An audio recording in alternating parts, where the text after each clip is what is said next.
step on the court where the legends are made. Fantasy dreams where the stats get paid. Barack Lesnar's throne. Barack Lesnar Hoops Fantasy Basketball.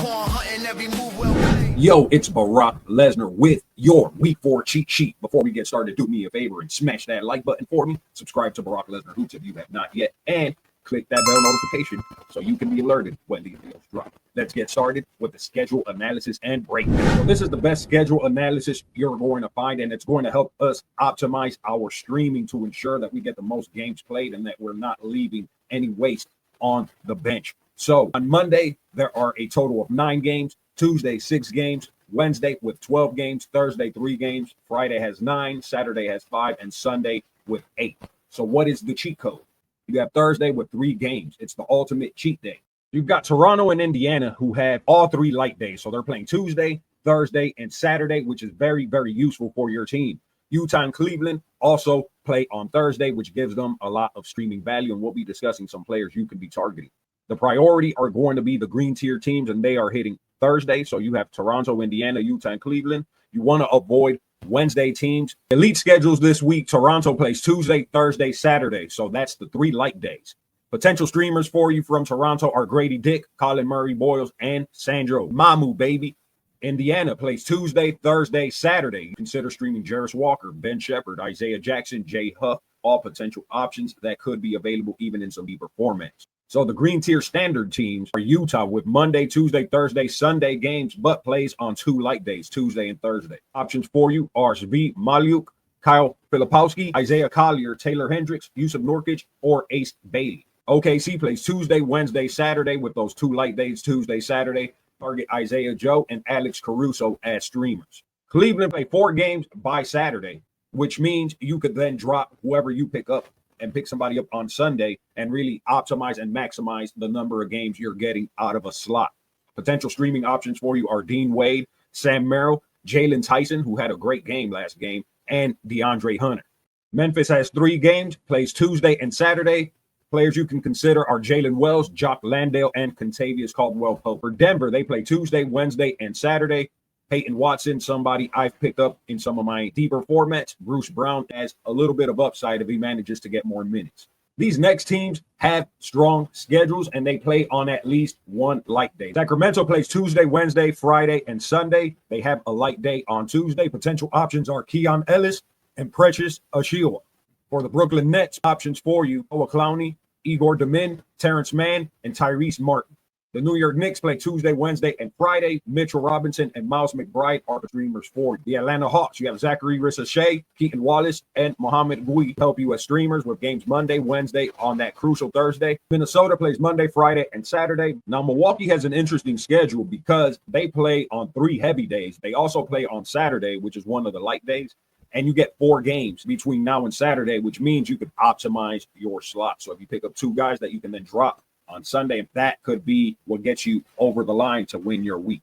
The streamers on the Milwaukee Bucks are AJ Green, Gary Trent Jr., Cole Anthony, and Amir Coffey. We also learned Taurean Prince is dealing with an injury and that Amir Coffey would get more minutes. The Golden State Warriors play Tuesday, Wednesday, Friday, and Sunday. Moses Moody and Quentin Post are your streaming targets. Boston plays Tuesday, Wednesday, and Sunday, so that light day tomorrow. Josh Minot and Sam Hauser could be available on your waiver wire. Phoenix plays Monday, Wednesday, Thursday, and Sunday. They have a lot of popular streamers right now, including Ryan Dunn, Colin Gillespie, Grayson Allen, Royce O'Neal, and a returning Dylan Brooks. He could be available on a lot of waiver wires because he just returned from injury. He had a strong game on his return. I was able to pick him up this morning, so check your waiver wire. He may be able to help you in a few categories. Charlotte plays 4 games before Sunday. They play Monday, Wednesday, Friday, and Saturday. You can consider streaming Tre Mann, Musa Diabate, Con Knipple, Ryan Kalkbrenner, and Colin Sexton.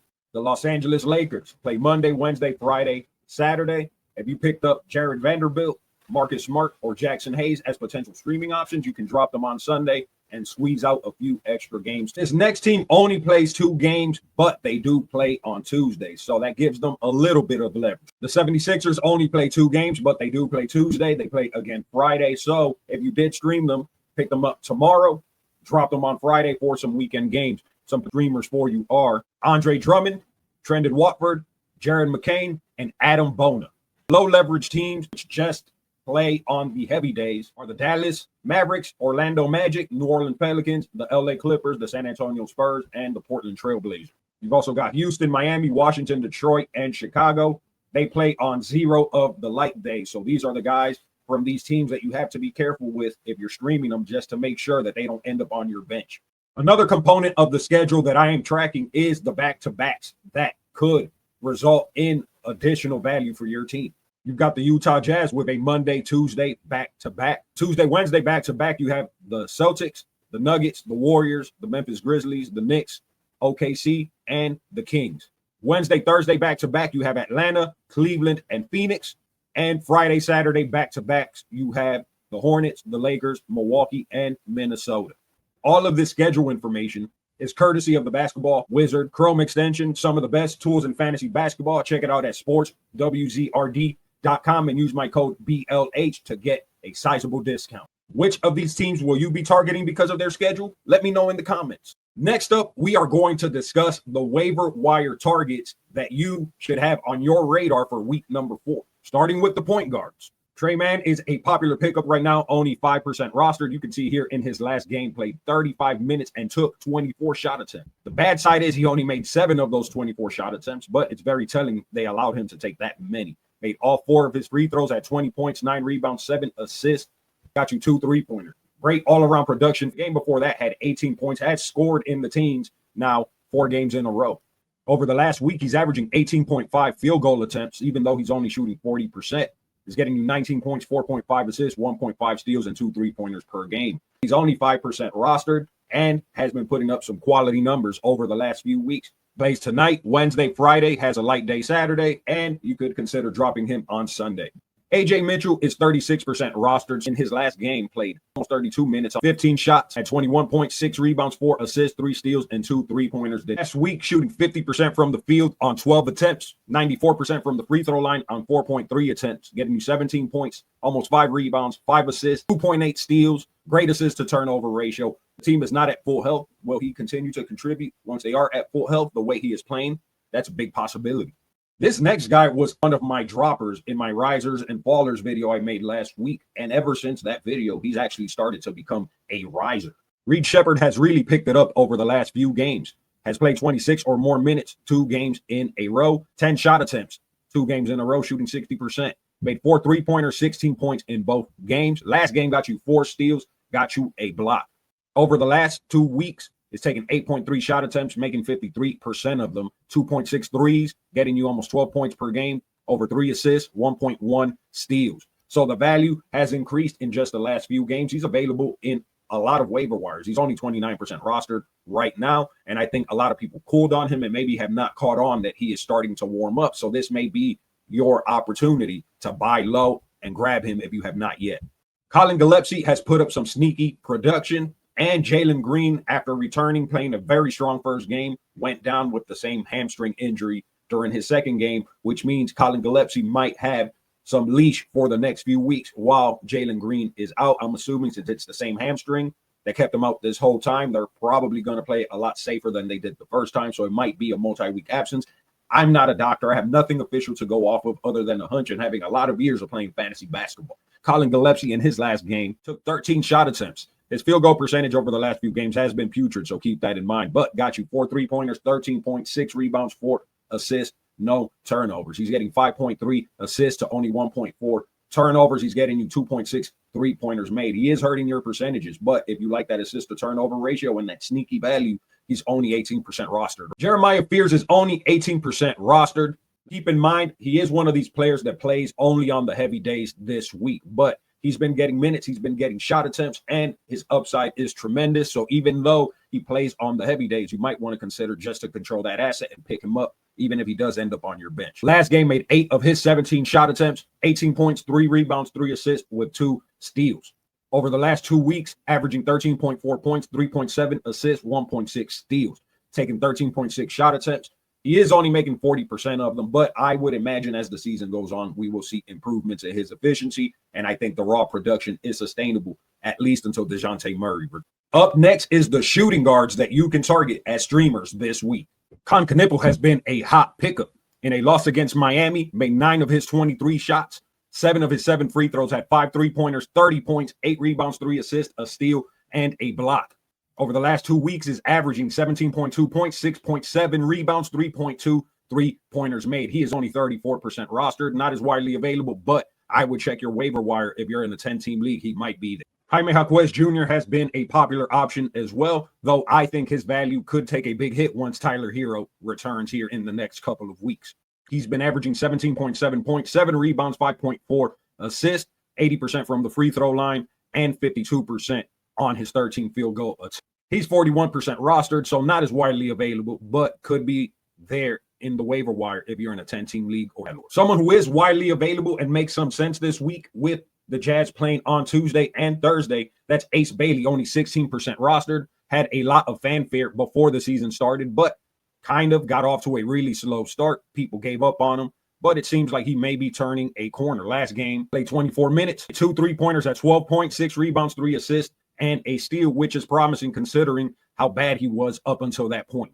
Red Velvet has been a smooth operator over the last couple of weeks, only 13% rostered, and he's helping you in some valuable areas. The last 2 weeks, taking 9.6 shot attempts, making 52% of them, 84% from the free throw line, getting you 13 points, 3.4 rebounds, 2.9 assists, a steal, and 1.1 blocks from a guard. Grayson Allen is 38% rostered, and his value will also increase if Jalen Green is to miss any significant time. Over the last 2 weeks, he's averaging 3.6 3-pointers made, 16.6 points, 4.3 assists, 1.6 steals. Last game against the Clippers, had 4 3-pointers, 14 points, 3 assists, and a steal. Every time he's gotten minutes, he's put up similar production. So as long as the minutes are there, this could be sustainable for Grayson Allen. Up next is the small forwards that you need to be targeting as streamers. Najee Marshall exploded against the Washington Wizards, played 31 minutes, had 30 points, 3 3-pointers, 8 rebounds, 3 steals, took 11 free throws, made 81% of them, 14 shot attempts, and made 9, 64% from the field. Though he had value once Anthony Davis returns and the team is a little bit healthier, potentially. Over the last week, he's averaging 15.5 points, 5.5 rebounds, 3.3 assists, and 1.8 steals, along with 1.3 3-pointers made, shooting double-digit shot attempts and making 48% of them. So Dylan Brooks had his triumphant return, played 28 minutes, made 4 of his 6 shot attempts, hit 2 3-pointers, 7 free throws, made 6 of them, had 16 points, 3 assists with 2 steals. He's averaging 18.5 points, 2.5 steals, and 2.8 3-pointers while shooting 91% from the free throw line. So that threes potential, that steals potential, that scoring potential. His field goal percentage tends to be spotty, but again, with Jalen Green going down and Dylan Brooks is going to be a popular pick of only 28% rostered right now. Jaylon Tyson is only 10% rostered, but with Cleveland playing on Thursday and on Saturday, while also having 4 games, this is a guy that you're going to pick up, see how he does those 4 games, and then drop him on Sunday to pick up somebody else. Last game, played 31 minutes, made 6 of his 10 shot attempts, had 3 3-pointers, 17 points, 7 rebounds, 3 assists, 2 steals, and 2 blocks. Over the last 2 weeks, he's shooting 50% from the field, 81% from the free throw line, getting you 2.6 3-pointers made, 13.6 points, 1.1 steals, and 0.9 blocks. Defensive potential for a small forward eligible player is very high based on a small sample size so far this season. But Zachary Risache has been benefiting from the injury to Trae Young. Last game, played 27 minutes, made 7 of his 14 shot attempts, had 19 points, 3 3-pointers, 4 assists, 2 steals. Did that in 27 minutes. You can see here, still available in a couple of my leagues. Might put in a waiver claim. Over the last week, he's averaging 14.7 shot attempts per game, making 45% of those, 100% from the free throw line on 3 free throw attempts, 2.3 3-pointers made, 18.7 points, 1.7 steals. So another guy with big 3-and-D potential along with scoring offensive upside. That is the combination of factors that I love to target for streamers or guys off the waiver wire because their upside is big. Harrison Barnes is not a sexy streamer by any means, and this isn't a great week for his schedule either with games Monday, Wednesday, Friday, and Sunday. But he has been putting up some very useful production. Over the last 2 weeks, he's making 15.7 points per game on 65% from the field, making 2 free throws per game, shooting 100% there, getting you a steal per game. Decent across-the-board production. Like I said, it's boring, it's not exciting, but it's reliable. Only 12% rostered, probably more of a 14-team guy, potentially a 12-team guy, depending on how deep your rosters are. Up next are the power forwards that are available on waiver wires that can help you win your week. Nikola Jovic had an outstanding game in 31 minutes, took 16 shot attempts, made 10 of them, hit 3 3-pointers at 29 points, 9 rebounds, 6 assists, 2 steals, and a block. There's a lot of volatility between the playing time, which makes him less reliable than I like. If I were seeing him get 25 plus minutes every single game, I would pick him up, even though he had 29 points, 9 rebounds, and 6 assists. We saw him get minutes last year, and he was very useful. But until they give him a more solidified role, I think at best he's a streamer for right now. Kyle Filipowski is going to be one of the main beneficiaries from the season-long absence of Walker Kessler. The minutes are going to be in the low 20s, but his last game got you 10 rebounds, got you a 3-pointer, 2 steals. Low-end production, sure, but the playing time is probably going to be there, and the role is going to increase. And on a Jazz team that's probably going to start playing their funny tanking games, he might be a silly season hero. DeAndre Hunter is 30% rostered, and I don't know if you saw this highlight of DeAndre Hunter crossing Giddey out of his shoes, but it was wild. Not only did he cross him out of his shoes, but he made 10 of his 16 field goal attempts, 5 of his 7 free throw attempts, hit 4 3-pointers, 29 points, 4 rebounds, 2 assists. The defensive numbers are not going to be there. He's like a higher upside Harrison Barnes. He's able to score. He's able to get you some threes, but that's about all he's going to give you reliable. Precious Achiuwa was picked up by the Sacramento Kings, and in his last game, replaced Russell Westbrook in the starting lineup. Played 29 minutes, made 5 of his 7 field goal attempts, 2 of his 3 free throws at 12 points, 10 rebounds, and a block. He's only 1% rostered, but I'm putting him on your radar as a deep league center that got minutes, got a starting role, was just picked up. Big unknown. In the past, he has shown that he can be a reliable rebounder, but that's about all you can really expect. Not exciting production by any means, but in a deeper format where the waiver wire is bare, I would give him a look. Peyton Watson replaced Aaron Gordon in the lineup and responded with 13 field goal attempts, made 7 of them, 3 steals, didn't get you any blocks, but normally he's going to get you blocks. I really like his upside on a Denver Nuggets team that I believe it's going to rely on him more as the season goes on, and he's going to be a potential breakout player off of the waiver wire. Even though his scoring, his rebounding, and his threes aren't really there, he's getting you 1.4 steals per game, 1.3 blocks per game, 81% from the free throw line. The defensive potential is huge. If he ever secured a role where he's getting 30-plus minutes, this is a guy that might be able to get you close to 2 steals and 2 blocks per game. And to wrap up this video, we're going to discuss the centers that you should be targeting for week number 4. Derek Queen is only 13% rostered, but is going to be a popular pickup. Here's why I like Derek Queen. Zion Williamson is going to be out for the next several weeks, and the Pelicans don't really have a reliable center. So they might test him there, give him the minutes, and try to develop him for the long term. He's gotten 25 or more minutes 2 games in a row, even though he only made 5 of his 14 field goal attempts. The fact that he took 14 field goal attempts is very promising.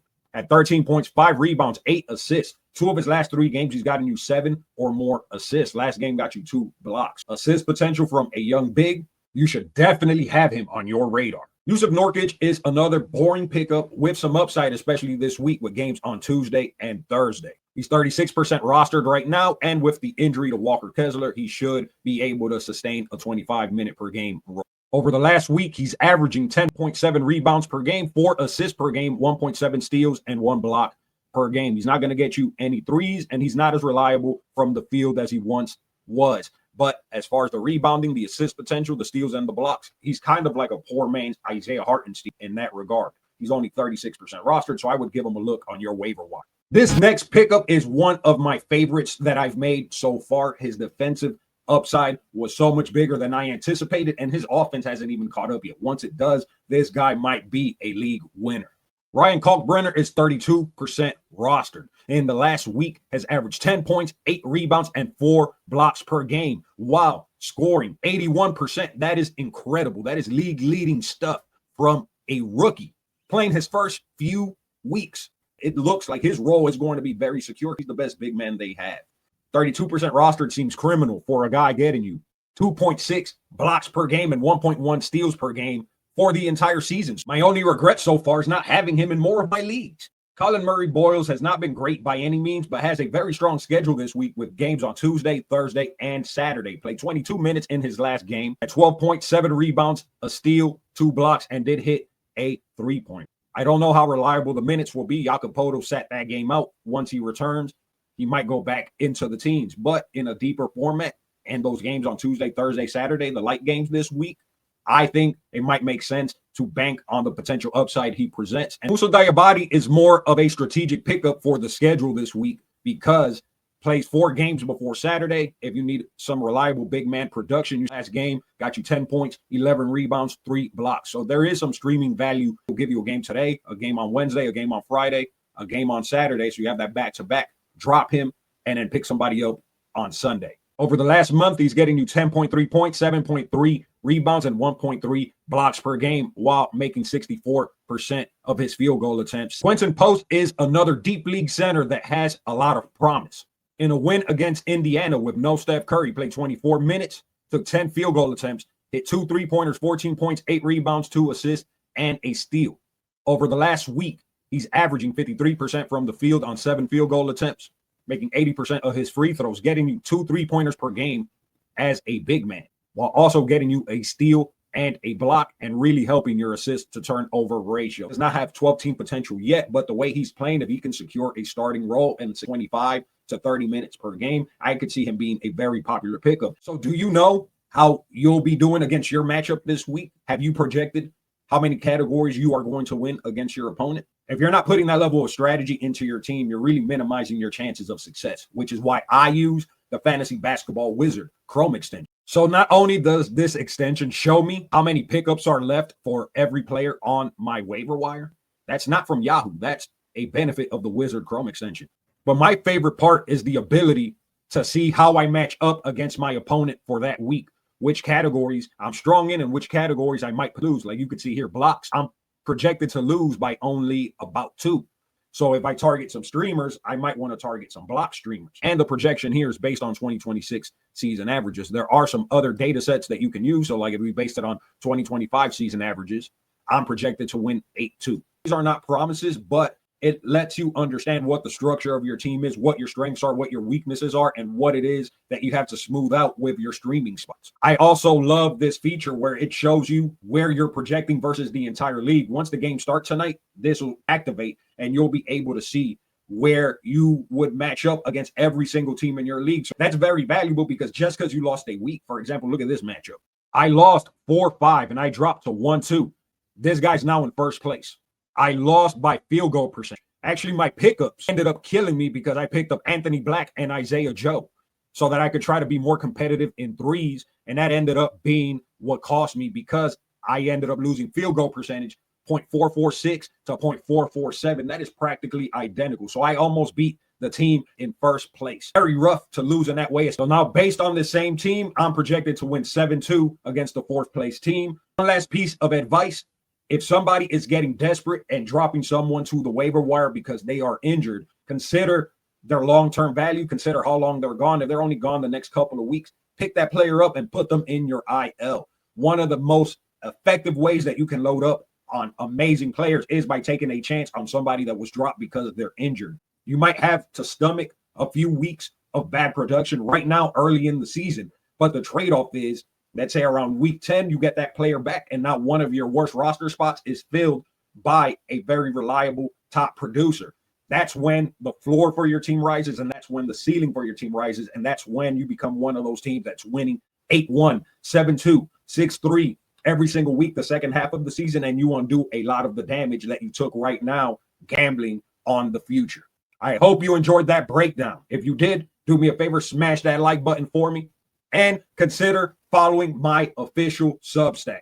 There's a link in the description. I'm going to be giving you very regular breakdowns, nightly breakdowns, schedule breakdowns, waiver wire pickup tips, strategy tips. My goal with my Substack is to make you the most informed fantasy basketball player that there is so that this season you become a diamond tier player. How is your team doing so far? Let me know in the comments. I'm very curious to know if any of my advice, any of my tips have helped you so far. Until next time, this is Barack Lesnar of Barack Lesnar Hoops. Enjoy your week. See you soon.